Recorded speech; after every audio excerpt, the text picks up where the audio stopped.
रानू चिड़िया की मौत के बाद उसके पति मानो चिड़े ने दूसरी शादी कर ली थी। मानो चिड़े की दूसरी पत्नी पारो चिड़िया अच्छी चिड़िया थी। वो गुड़िया को माँ का प्यार देने की पूरी कोशिश करती थी। ये देखो गुड़िया बेटी, मैं तुम्हारे लिए क्या लाई हूँ। वाह मम्मा, ये शूज तो बहुत सुंदर है। मम्मा, कल मैं यही स्कूल पहन कर जाऊंगी।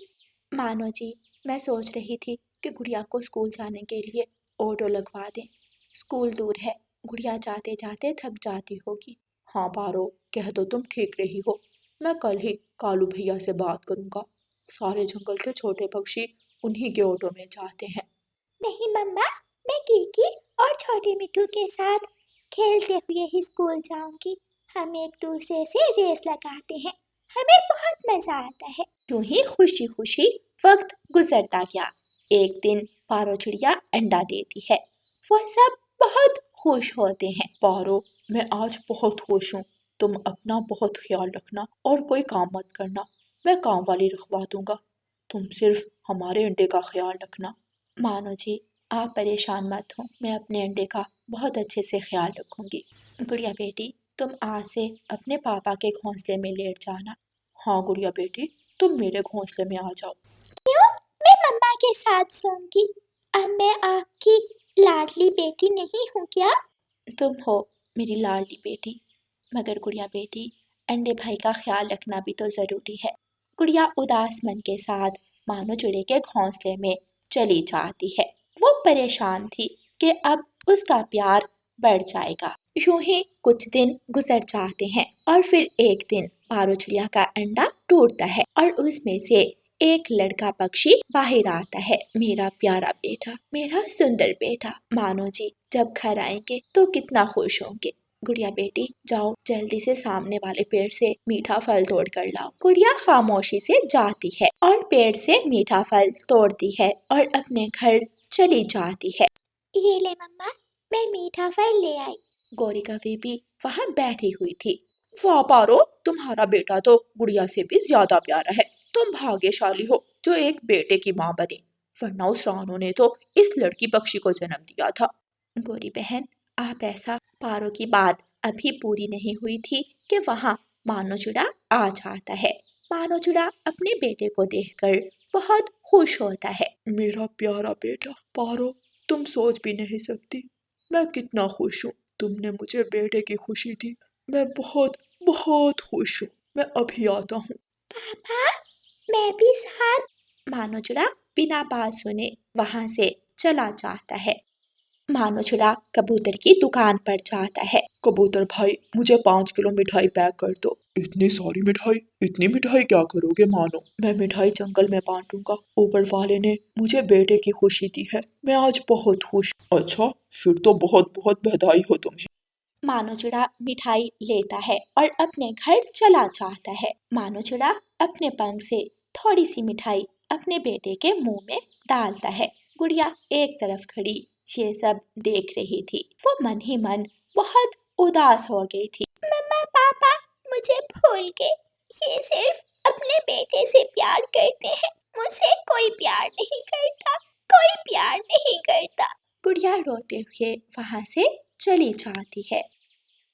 बहुत भूख लगी है, कल से कुछ नहीं खाया, अब मैं क्या करूं? मीना होटल के करीब जाकर बैठ जाती है। वहाँ गोरी कौवी बैठी बर्गर खा रही थी और जग्गू कौवा पिज़्ज़ा खा रहा था। आंटी, मुझे बहुत भूख लगी है, क्या कुछ खाने को? क्यों भाई, हमें फ्री में खाना मिला है जो तुम्हें दे दे। चल भाग जा यहाँ से। मीना वहाँ से चली जाती है। मीना कबूतर की समोसों की दुकान पर जाती है। कबूतर अंकल, एक समोसा मिलेगा? मुझे बहुत भूख लगी है। एक समोसा? एक नहीं, दो भी मिलेंगे। पैसे लाओ और समोसा लो। मगर मेरे पास तो पैसे नहीं है, मेरे मम्मा पापा नहीं है। अंकल प्लीज एक समोसा दे दे। ना जाने सुबह से शाम तक कितने पक्षी आते हैं। अगर मैं सबको समोसे बांटने लगूं तो फिर मैं काम कर बैठा। मीना वहाँ से चली जाती है। भूख से मीना का बुरा हाल हो रहा था। मीना एक तरफ बैठ जाती है। गुड़िया उठते हुए उस तरफ आती है और एक जगह बैठकर रोने लगती है। मैं अब घर नहीं जाऊंगी, मेरा कोई नहीं है, ना मम्मा को मेरा ख्याल है ना पापा को, सबको बस राजू राजू राजू। गुड़िया रोने लगती है। थोड़ी देर बाद कबूतर का ध्यान दूसरी तरफ जाता है तो मीना जल्दी से एक समोसा उठा लेती है और वो जल्दी से वहाँ से उड़ती है। सामने गुड़िया को रोता हुआ देखकर मीना वहाँ जाती है। तुम कौन हो और रो क्यों रही हो? मेरा नाम गुड़िया है, मैं अकेली हूँ, मेरा कोई नहीं, मुझसे कोई प्यार नहीं करता। मैं भी अकेली हूँ, मेरे मम्मा पापा इस दुनिया में नहीं है, क्या तुम समोसा खाओगी? मीना अपना आधा समोसा गुड़िया को दे देती है। मीना और गुड़िया समोसा खा रही थी कि अचानक तेज बारिश शुरू हो जाती है। गुड़िया चलो, वहाँ एक बड़ा मेज है, हम उसके नीचे चली जाती हैं।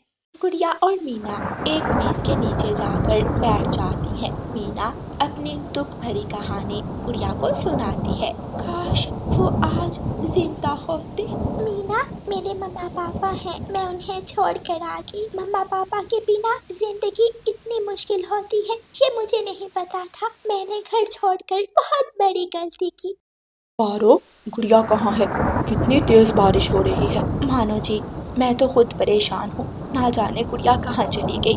मैं अभी उसे ढूंढ कर लाता हूँ। मानो चिड़ा जंगल में इधर उधर उड़ता है और गुड़िया को ढूंढने लगता है। गुड़िया, गुड़िया मेरी बच्ची, कहाँ हो तुम? गुड़िया। पारो चिड़िया भी घर में परेशान बैठी थी। मानो चिड़ा कभी इधर जाता तो कभी उधर। गुड़िया, गुड़िया मेरी बच्ची।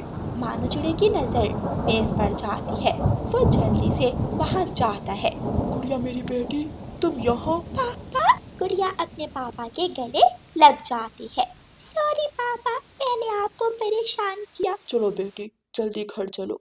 पापा, ये मीना है, ये मेरी दोस्त है। पापा, इसके मम्मा पापा नहीं है, क्या हम इसे अपने साथ अपने घर ले जाए? हाँ ठीक है मीना बेटी, तुम आ जाओ। वो सब एक साथ अपने घर वापस लौट जाते हैं। मीना को भी एक घर मिल गया था। गुड़िया अपनी मम्मा से माफ़ी मांगती है और वो सब खुशी खुशी रहने लगते हैं। प्यारे दोस्तों, इस कहानी को लाइक, अपने दोस्तों के साथ शेयर और चैनल को सब्सक्राइब करना बिल्कुल मत भूलना। आपका धन्यवाद। रानो चिड़िया की ऐसी कहानियाँ सुनने के लिए YouTube सर्च बार में रानो चिड़िया की कहानी लिखें या फिर ये बटन दबाकर बोलकर कहें रानो चिड़िया की कहानी। घर की तरफ जा रहा था। जाते जाते उसे शाम हो जाती है। थोड़ा थोड़ा अंधेरा छा रहा था। कुकू उड़ता हुआ जा रहा था कि एक काले रंग का साया झाड़ियों से निकलकर आता है और कुकू को पकड़कर ले जाता है। रात हो गई है, ना जाने कुकू अभी तक घर क्यों नहीं आया। पहले तो कभी ऐसा नहीं हुआ। रानो चिड़िया घर से बाहर निकलती है और कुकू को इधर उधर देखने लगती है। रानो चिड़िया परेशान हाल कभी इधर जाती तो कभी उधर जाती, मगर कुकू उसे कहीं भी दिखाई नहीं देता। कुकू, कुकू, कहाँ हो तुम? कुकू, तुम्हारी मम्मा तुम्हें ढूंढ रही है। कुकू बेटा, कहाँ हो तुम? रानो चिड़िया बेचैन इधर उधर घूम रही थी। कीकी और छोटे मिठू से पूछ कर आती हूँ, वो भी कुकू के साथ ही खेलने के लिए जाते हैं। रानो चिड़िया कबूतर के घर जाती है। कीकी बेटा, क्या कुकू आपके साथ था? जी रानो आंटी, हम तो शाम होते ही घर आ गए थे और कुकू भी घर के लिए निकल गया था। तो फिर कुकू कहाँ गया? वो तो घर आया ही नहीं। रानो बहन परेशान ना हो, कुकू मिल जाएगा, हम मिलकर उसे ढूंढ लेंगे। सब पक्षी मिलकर कुकू को यहाँ वहाँ ढूंढते हैं, मगर कुकू कहीं भी दिखाई नहीं देता। आखिर थक हार कर सब अपने अपने घरों को चले जाते हैं। रानो चिड़िया अपने घर के बाहर बैठी अपने बेटे की राह देख रही थी। उसकी नजरें दूर तक अपने बेटे को देख रही थी। कुकू मेरे बच्चे, कहाँ रह गए हो तुम? घर आ जाओ, तुम्हारी मम्मा तुम्हें ढूंढ ढूंढ कर थक गई है। मेरी जान, कहाँ हो तुम? कुकू, कुकू मेरे बच्चे। रानो चिड़िया सारी रात घर के बाहर बैठकर रोती रहती है। उसे तरह तरह के ख्याल सता रहे थे। सुबह हो जाती है। सब पक्षी मिलकर चील रानी के पास जाते हैं। चील रानी, प्लीज कुछ करें, मेरा बच्चा ना जाने कैसा होगा। सिपाहियों, जल्दी जाओ और पूरे जंगल को छान मारो और कुकू को लेकर वापस आना। सिपाही पक्षी रानो चिड़िया के बेटे कुकू को ढूंढने के लिए निकल जाते हैं। रानो चिड़िया, चुप हो जाओ, तुम्हारे बच्चे को कुछ नहीं होगा, वो जल्द मिल जाएगा। हमारे जंगल में कोई शिकारी पक्षी नहीं है और ना ही कोई मांस खाता है। तुम्हारा बेटा जल्दी आ जाएगा। सिपाही पक्षी सारा जंगल घूमते हैं। एक जगह उन्हें कुकू के पंख और टांगे मिलती हैं। वो पंख और टांगे उठाकर तुरंत वापस मुड़ते हैं। रानो चिड़िया तो ये सब देखकर बेहोश हो जाती है। कौन है जो ये सब कर रहा है? आज तक हमारे जंगल में किसी की इतनी हिम्मत नहीं हुई, फिर आखिर कौन है ये? यूं ही दिन गुजरते गए। अब तो आए दिन जंगल में पक्षियों का शिकार होने लगा। शिकारी पंख और टांगे छोड़ जाता और बाकी पक्षी खा जाता। सब पक्षी डरे हुए बैठे थे। हमें कुछ ना कुछ करना होगा, अब हम किसी और पक्षी को मरने नहीं देंगे। कालू कौवे, मैंने तुम्हें कहा था पंखों को ठिकाने लगा देना, मगर तुमने पंख और टांगे ऐसे ही छोड़ दिए। अब अगर किसी को पता चल गया तो हमारी क्या इज्जत रह जाएगी? और चील रानी मुझे अपना वजीर भी नहीं बनाएगी। मैं बहुत थक गया था और मुझे बहुत नींद आ रही थी। कौन है वहाँ? कौन है? कबूतर ने हमारी बातें सुन ली। ये कबूतर मरवाएगा हमें। इससे पहले हम उसे ही मार देंगे। कबूतर वहाँ से जल्दी से उड़ता है, मगर चील और कौवा उसे घेर लेते हैं। चील कबूतर को भी मार डालती है। ठिकाने लगा दो इसे, अब मुझे भूख नहीं है। चील अपनी गुफा में चली जाती है। अगले दिन सब पक्षी कबूतर को मरा हुआ देखते हैं। कबूतर तो कल कौवे के पास गया था और उसके बाद मतलब ये कौवा और नीलो चील, अब मुझे ही कुछ ना कुछ करना होगा। रानो चिड़िया सब पक्षियों और चील रानी को नीलो चील और कालू कौवे के बारे में बताती है। रानो, तुम गलत कह रही हो। नीलो चील ऐसा नहीं कर सकती, वो तो हमारी वजीर बनेगी। तुम कुछ सोच समझ कर बात करो। अच्छा, अगर ऐसा है तो आज आप सब मेरे साथ चलें, हम एक जगह छुप जाते हैं। आज मैं आपको कालू कौवे और नीलो चील की असलियत दिखाऊंगी। मुझे तो बहुत देर से उन दोनों पर शक है। जब हम सब पक्षी एक जगह होते हैं तो वो दोनों कहीं नज़र नहीं आते। ठीक है चिड़िया, तुम जैसा कहती हो हम वैसा ही करेंगे, लेकिन अगर तुम गलत हुई तो तुम्हें सारी उम्र जेल में चक्की पीसनी पड़ेगी। मुझे मंजूर है। रानो चिड़िया नीलो चील और कालू कौवे के पास जाती है। कबूतर कल तुम दोनों के पास आया था, फिर उसके बाद वो नज़र नहीं आया। क्या तुम दोनों ने? तुम बड़ी चालाक चिड़िया हो, आखिर पता चल ही गया तुम्हें। मगर अब क्या फ़ायदा, अब तो तुम भी मरने वाली हो।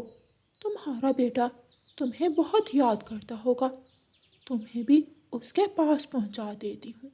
मैं जानती थी तुम्हारी असलियत। चिड़िया, ऐसा है ना, तो तुम पहले कुछ कर सकी ना अब कर सकोगी। आज तुम्हारा खेल खत्म होगा, क्योंकि आज मैं अकेली नहीं हूँ। सब पक्षी वहाँ आ जाते हैं। रानी चील भी अपने सिपाहियों के साथ वहाँ मौजूद थी। तुमने जंगल का कानून तोड़ा, तुमने मासूम पक्षियों का खून किया, तुम्हें हमने वजीर बनाने का सोचा, मैं गलत थी, तुम इस काबिल हो ही नहीं। सिपाहियों, ले जाओ इन दोनों को जेल में कैद कर दो और 2 दिन के बाद इन्हें सूखा दाना मिलेगा, ताकि इन्हें एहसास हो कि मासूम पक्षियों को खाए बिना भी जिंदा रहा जा सकता है। मगर मैंने तो किसी को नहीं खाया। तुमने नीलो चील का साथ दिया, इसलिए तुम भी इस अपराध में बराबर के शरीक हो। कालू कौवे और नीलो चील को जेल में डाल दिया जाता है और वो सारी उम्र जेल में चक्की पीसते हैं। प्यारे दोस्तों, इस कहानी को लाइक, अपने दोस्तों के साथ शेयर और चैनल को सब्सक्राइब करना बिल्कुल मत भूलना। आपका धन्यवाद।